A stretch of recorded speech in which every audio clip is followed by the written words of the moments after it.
Olá, Calispera, Ceolos, boa tarde. Eu sou a Lilian, sou arqueóloga do Museu de Arqueologia e Etnologia na USP, para quem não me conhece. É um prazer estar aqui na Areté de novo, sou coordenadora do Núcleo de Arqueologia e queria agradecer ao Jorge, sobretudo, né, que ele é do coordenador do Núcleo, coordenador do Núcleo de História, né?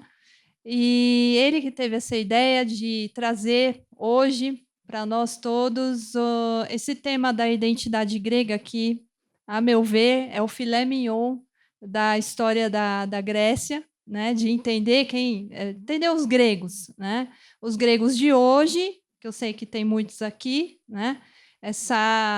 Essa coisa de, né? O Jorge foi muito interessante que ele tentou ir mapeando essa percepção desse povo, né? Chegou aí até ali aos os aqueus, né? Ali na Idade do Bronze. E o que eu vou trazer hoje para vocês, que foi a minha preocupação, é justamente ir ali na origem, né? Quando os gregos, os helenos, né, começaram a se perceber como tais. Da onde vem isso? Né?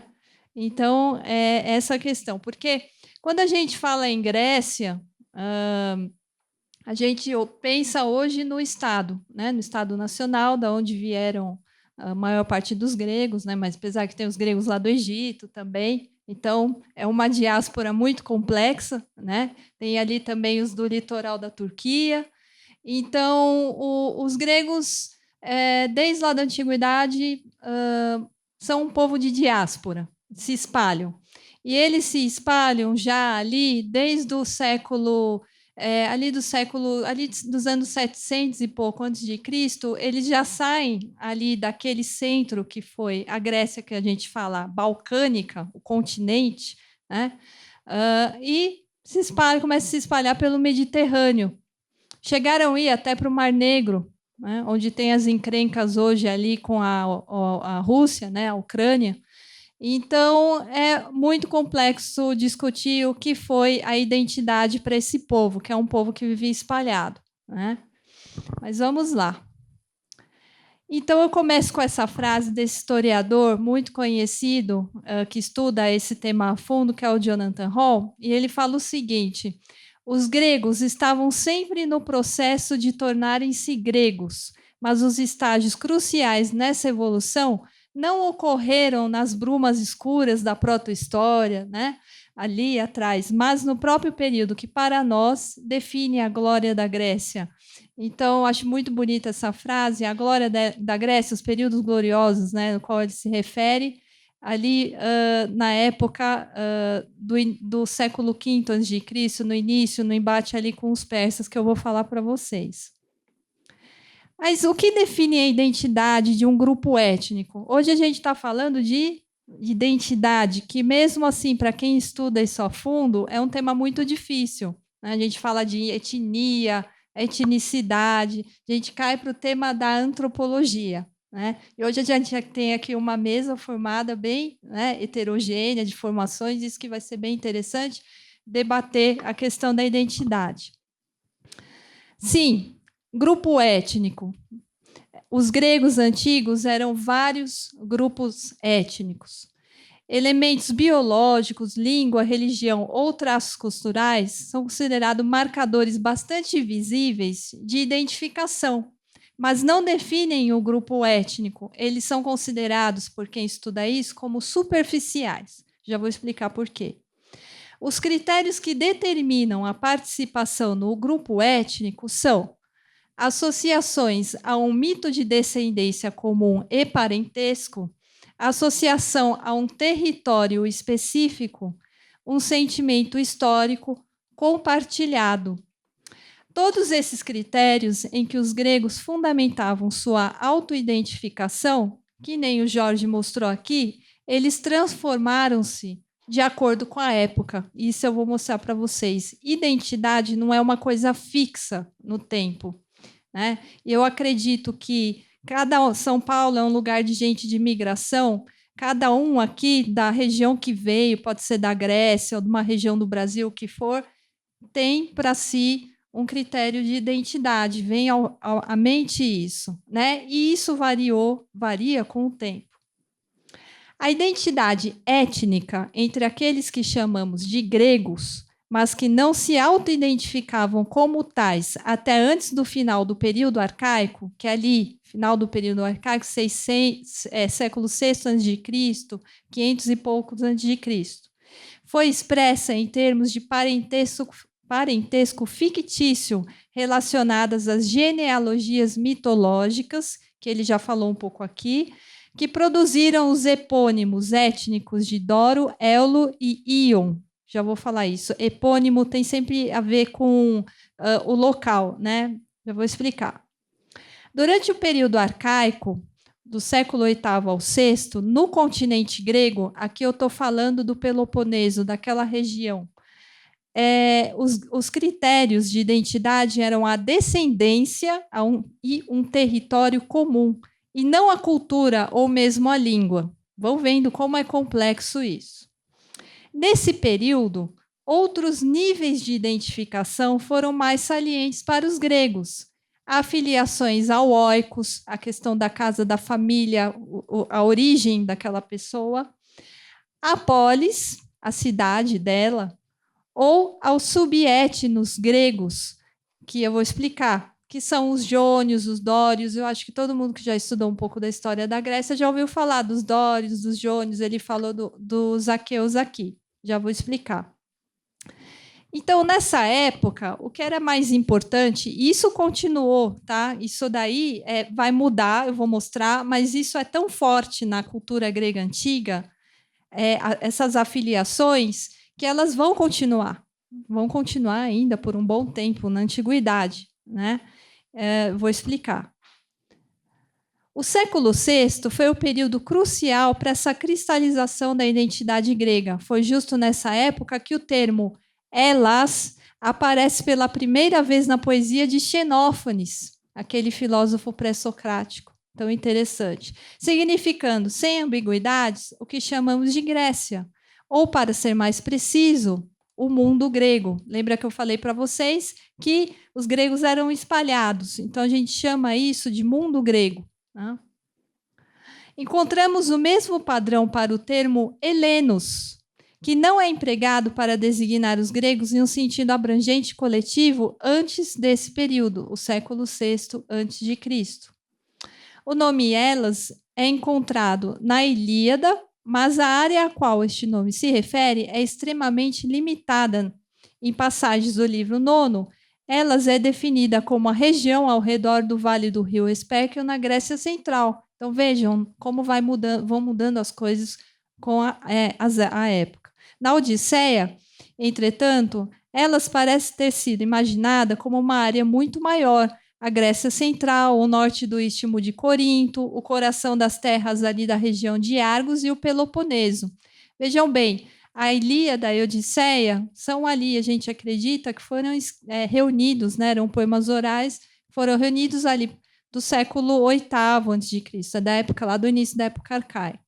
Então, eu estou falando de um documento histórico mais antigo do que essa fase que eu estou falando para vocês do século VI. Na poesia pós-homérica, mais antiga, os gregos são chamados de pan-helenos, termos que implicam em pluralidade muito mais do que unidade. As coisas vão mudando aos poucos, nada muda em história, é sempre um processo, nada é muito rápido, justamente sistemas de identidade, por exemplo. Então, tem uma fonte textual muito interessante, que é esse chamado Catálogo das Mulheres, né, que eu até queria saber por que tem esse nome. Ele é do século VI a.C., e ele é uma documentação histórica, um texto escrito muito interessante, porque ele traz indicações sobre a criação dessa autoconsciência grega, que começou a surgir nesse período. Então, tem um pouco mais de informação aqui, mas é importante para vocês entenderem o raciocínio. Esse poema, ele registra que o herói Heleno, já foi dito aqui pelo Jorge, teve 3 filhos. esse Doro, Xuto e Éulo, e que Xuto teve como filhos Aqueu e Íon. Essa árvore genealógica funciona para fazer a relação dos principais grupos populacionais da Grécia entre si e para criar uma identidade helênica mais abrangente. Com o tempo, essa árvore foi aumentada e foram entrando os outros, né? Que foram sendo considerados gregos aos poucos. Os eólios, representados por Éulo, eram as populações que habitavam as regiões da Grécia Central, a Tessália, a Beócia, justamente com a faixa norte do litoral da Anatólia. Os dórios eram representados metaforicamente por Doro, partes do Peloponeso, né, que estiveram ali, fixaram nas ilhas do sul do Egeu, incluindo Creta, o sudoeste da Ásia Menor. Os jônios, simbolizados pela figura de Íon, de Atenas, a Ática, Eubéia, Cíclades, costa central da Anatólia. O aqueu, já falado aqui pelo Jorge, representava os aqueus que haviam se estabelecido ao longo da costa sul do Golfo de Corinto. E, juntos, eólios, dórios, jônios, aqueus, podiam ser vistos como helenos, representados por um herói epônimo chamado Heleno, visto como o pai ou o avô desses grupos constitutivos. Então, vejam, eram relatos orais, né, que circulavam e que foram reunidos de alguma forma nesse texto, que levou esse nome, né, depois foi dado esse nome por quem estudou provavelmente, né? E, ao longo do tempo, essa árvore genealógica foi sendo ampliada. E eram essas coisas que eles tinham, imaginavam. Esses dórios, jônios, eram populações, eram grupos étnicos gregos, que formavam os gregos. E isso, para eles, era muito importante. Por exemplo, eu não lembro agora quem que falou, se foi o Heródoto, que ele fala de um rei espartano que quis subir na Acrópole de Atenas e fazer um sacrifício para a deusa Atena. Só que os atenienses eram jônios e os espartanos eram o quê? Dórios. Por causa disso, não foi permitido que os espartanos fizessem sacrifício para a mesma, que seria aquela deusa, né, mas que tinha ali um culto local, um culto ateniense. Não, eles não permitiram, por causa que eles eram dórios. Então, vejam como eles eram divididos, né? Eles eram divididos naquelas cidades que eram autônomas, né? As polis. Enfim, então, os gregos eram bem complexos, né? A genealogia apresentada nesse catálogo das mulheres constitui o produto final de um processo gradual por meio do qual populações originalmente independentes procuraram estabelecer laços étnicos entre si, acrescentando os nomes de seus ancestrais à mesma árvore familiar e, eventualmente, traçando uma descendência comum até esse heleno. A identidade helênica vinha sendo construída de forma, nessa época, agregativa, nessas reuniões, né, de antepassados, por meio da percepção de similaridades com grupos de pares, né, grupos afins. Agora, quando essas coisas começam a mudar, quando os gregos vão se deparar com o outro, quem foram os outros ali muito forte para eles, que foram chegando na Grécia ali desde o século VI, os persas começam a vir ali, ó, pela Ásia Menor, começam acabando ali com as cidades na costa da Turquia, vão subindo ali pelo norte da Grécia, Macedônia, vão fazendo alianças com os gregos dali, alguns lugares vão destruindo, até chegar nas famosas batalhas que deram ali, tão famosas, tão interessantes, as guerras médicas, né? Ali do início do século V. E quem vai contar bem isso para nós é o famoso, considerado pai da história, o Heródoto, né? E é aí, nesse embate com o outro, o persa, né? E, ao mesmo tempo, também ali na Sicília, onde estava cheio de gregos, cheio de cidades importantes, também eles vão enfrentar os cartagineses, que começaram também a se expandir naquela região, na mesma época. Então, os gregos começaram a repensar eles mesmos como povo, né? Aqueles ali que viviam só divididos naquelas cidades. Então, a identidade, para o ser humano, essa questão da identidade, ela sempre vai mudar, você, isso quem é psicólogo, trabalha com isso, antropólogo, com o outro, com o diferente. É sempre ali você, na percepção do outro, do diferente, que você vai repensar você, que você vai repensar um outro povo, né? A se entender diferente. Então, no início do século V, em face das ameaças externas dos persas, no leste, dos fenícios, que eram cartagineses também, lá no oeste, na Sicília, uma solidificação dessa helenidade de oposições emergiu. Antes, ela era agregativa, né? Ela vinha se formando. Então, Dório ali, foram aparecendo, se juntando naquela árvore genealógica com aquele antepassado heleno, né? Agora, a coisa muda, é por oposição mesmo, e foi com confronto com os persas, né? O período clássico, que é o início ali do século V, pela primeira vez a noção compreensiva de etnicidade, mas um ponto de vista cultural, ela emerge para os gregos. Na palavra desse querido historiador, o Jonathan Hall, a identidade agregativa deu lugar a uma de oposições aos bárbaros, que eram, no caso, os persas. Aqui tem a cena de um, vocês conseguem ver bem, é a cena de um vaso, inclusive é meio do período, né? Do que eu quis colocar de um persa, né? Do enfrentamento do grego, que está por cima, né? E ali o persa, vestido mesmo de persa, ali no chão, né?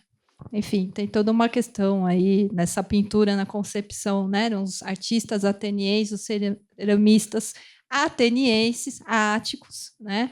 Que estão narrando nessa pintura. Agora, finalizando, né? Chegando perto do fim, a palavra bárbaro, né? Tanto o adjetivo quanto o substantivo, registrado apenas ocasionalmente antes da invasão, né? A gente que estuda esse termo bárbaro, hoje a gente fala bárbaro, né? Assim, ele é um bárbaro, ele é um não civilizado, uma pessoa mal educada, né? Mas é uma palavra grega, bárbaros, ou os bárbaroi, né? E essa palavra ela não era tão recorrente antes disso. E no Heródoto que a gente começa a ver, né? A gente que é historiador, a gente vai mapeando a origem dessas coisas, né?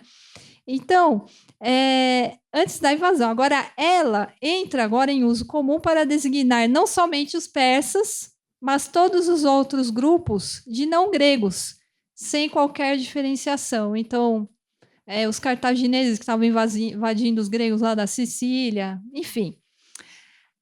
E onde a gente vê mais sobre isso? Bárbaroi, né? Essa palavra é uma palavra assim que tem uma certa sonoridade, a questão da sonoridade. Tem essa, o Stelios lembrou bem, porque bárbaroi, eles não entendiam, né, o que eles estavam falando. Era né, eles estavam balbuciando palavra. Bárbaro, né? Assim. E eram idiomas incompreensíveis. Então, essa palavra ela vai se originar disso. Tá? É o que hoje se diz sobre isso. Agora, tirando o Heródoto, onde a gente vai ver mais sobre isso? Né? O historiador que vai lidar com essas fontes, né? Para estudar essas origens da identidade grega. Na tragédia e na comédia ateniense do período, que é quando vão surgir, né, aqueles famosos Sófocles, o Eurípides, enfim, Aristófanes.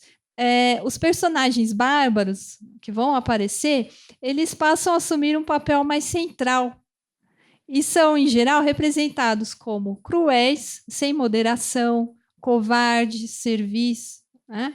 É uma figura caricata desses povos. Né?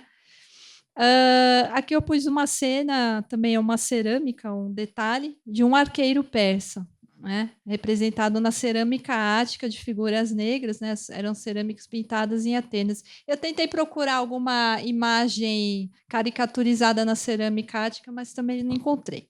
Agora, meu último slide, para fechar, eu coloquei esse trecho do Heródoto, que é bem interessante, que é muito usado para falar disso. esse trecho ele fala sobre a resposta dos atenienses aos espartanos, quando os atenienses se recusaram a se render ao Xerxes, que foi o rei persa, né? Que chegou a ir lá para aquela região para assistir tudo o que estava acontecendo. Já imaginaram? Então, eu vou ler o Heródoto. Há muitas razões importantes que nos impedem de fazer isso, mesmo que nós o desejássemos. Primeiro, e antes de tudo, há as estátuas e templos dos deuses que foram saqueadas e destruídas. É necessário vingá-los com toda a nossa força, ao invés de chegar a um entendimento com o homem que o fez, o persa, o rei, o Xerxes. Ainda assim, existe a questão da helenicidade, helenicon, né? Não sei se eu estou lendo certos acentos. Isto é, nosso sangue comum, romaemon, língua comum, homoglosson, locais de culto e sacrifícios comuns, feon e drímata, koina kephisiai, e costumes semelhantes, éthria homotropa. Desculpa aí os professores de grego, estou lendo errado os acentos. Não seria certo que os atenienses traíssem tudo isso, né? Então, vejam, nessa época, o Heródoto, então, é ali a fonte que mostra para nós como que agora os critérios de autoidentificação entre todos aqueles gregos eram culturais, né? Eles estavam se enxergando, apesar de sempre as diferenças vão continuar. Então, o trecho contém uma definição de helenidade baseada nas similaridades de parentesco, língua, culto e costume existente entre diferentes comunidades de cidades gregas. Era isso que eu queria mostrar, espero que vocês tenham entendido as origens disso.